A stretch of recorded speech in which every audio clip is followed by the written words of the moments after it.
அனைவருக்கும் வணக்கம். இந்த வீடியோல நாம எதை பத்தி பார்க்க போறோம் அப்படின்னா, கார்த்திகை தீப திருவிழாவின் சிறப்பு பதிவாக எங்க வீட்டில் இருக்கக்கூடிய பிராஸ் விளக்கு கலெக்ஷன்ஸை இந்த வீடியோல நாம பார்க்க போறோம். வீடியோக்குள்ள போறதுக்கு முன்னாடி நம்ம சேனல் நீங்க இன்னும் சப்ஸ்கிரைப் பண்ணலனா மறக்காம கீழே இருக்கிற சப்ஸ்கிரைப் பட்டனை பிரஸ் பண்ணி நம்ம சேனலை சப்ஸ்கிரைப் பண்ணிடுங்க. வாங்க வீடியோக்குள்ள போகலாம்.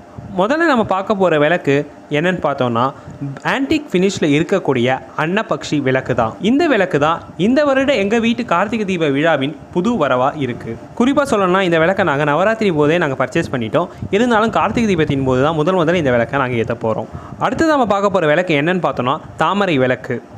தாமரை அப்படின்னாலே அது லக்ஷ்மியின் அம்சமாக இருக்கக்கூடிய ஒரு தெய்வீக மலர். அத்தகைய சிறப்புமிக்க அந்த மலருடைய வடிவில் இருக்கக்கூடியது தான் இந்த தாமரை விளக்கு. அடுத்தது நம்ம பார்க்க போகிறது கற்பூர விளக்கு அப்படின்னு சொல்லக்கூடிய இந்த தீபம். இந்த கற்பூர தீபத்துக்கு மேலே ஒரு கண்டெய்னர் ஒன்று இருக்குது. அந்த கண்டெய்னரில் கற்பூரம் அப்படி இல்லைன்னா வேற ஏதாவது வாசனை திரவியங்களை போட்டுட்டு நம்ம விளக்கு ஏற்றணும்னா தீபம் எரிய எரிய அந்த வாசனை திரவியம் அல்லது கற்பூரத்தில் இருந்து தெய்வீக நறுமணம் வெளிவர துவங்கும். அந்த தெய்வீக நறுமணம் நம்ம வீடு முழுக்க பாசிட்டிவ் எனர்ஜியை ஸ்ப்ரெட் பண்ணும். அடுத்ததான் நம்ம பார்க்க போகிறது குத்து விளக்கு டைப்பில் இருக்கக்கூடிய தாமரை விளக்குகள் தான். இந்த தாமரை குத்து விளக்கு 5 முகம் கொண்ட விளக்காக இருக்குது. ஒவ்வொரு முகத்திலையும் தனித்தனியாக எண்ணெய் ஊற்றி விளக்கு ஏற்றுறது போல இந்த விளக்கோட அமைப்பு இருக்குது. அது மட்டும் இல்லாமல் இந்த விளக்குகளை கீழே வைக்கிறதுக்கு 2 தட்டுகள் இந்த விளக்கோட செட்டாகவே எங்களுக்கு வந்துச்சு.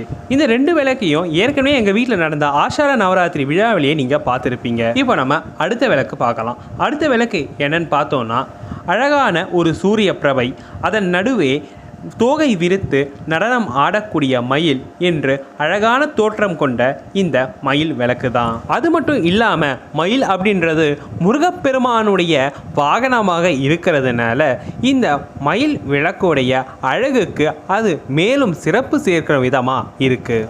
அடுத்ததாக நாம் பார்க்க போகிற விளக்கு என்னன்னு பார்த்தோன்னா, சிவபெருமானுக்கு மிக அருகே இருக்கக்கூடிய அந்த 2 விளக்குகள் தான். இந்த விளக்குடைய தோற்றமே சிறிது வித்தியாசமாக இருக்கக்கூடியது தான். இந்த விளக்குடைய பெயர் என்ன அப்படின்னு பார்த்தோம்னா, இது உடுப்பி விளக்கு அப்படின்னு சொல்லுவாங்க. அது மட்டும் இல்லாமல் இந்த விளக்கை நம்ம 2 விதமாக யூஸ் பண்ணிக்கலாம். அதாவது சிறிய குத்து விளக்கு மாதிரியும் இல்லைன்னா ஒரு சிறிய அகல் விளக்கு போலையும் இந்த விளக்கை நாம் யூஸ் பண்ணிக்கலாம். இந்த உடுப்பி விளக்கை சுவாமி ஆண்ட வச்சா ரொம்பவே அழகாக இருக்கும். இந்த உடுப்பி விளக்கை நாங்கள் ஆன்லைனில் தான் பர்ச்சேஸ் பண்ணோம். இப்போ நம்ம அடுத்ததாக பார்க்க போகிற விளக்கு என்னன்னு பார்த்தோம்னா, சிவபெருமானுக்கு அருகே இருக்கக்கூடிய அந்த அழகான 2 குத்து விளக்குகள் தான். இந்த 2 குத்து விளக்குகளும் பழமை மாறாது பாரம்பரிய தோற்றத்துடன் இருப்பது இந்த குத்து விளக்குகளின் அழகுக்கு மேலும் அழகு சேர்க்கும் விதமாக இருக்கிறது.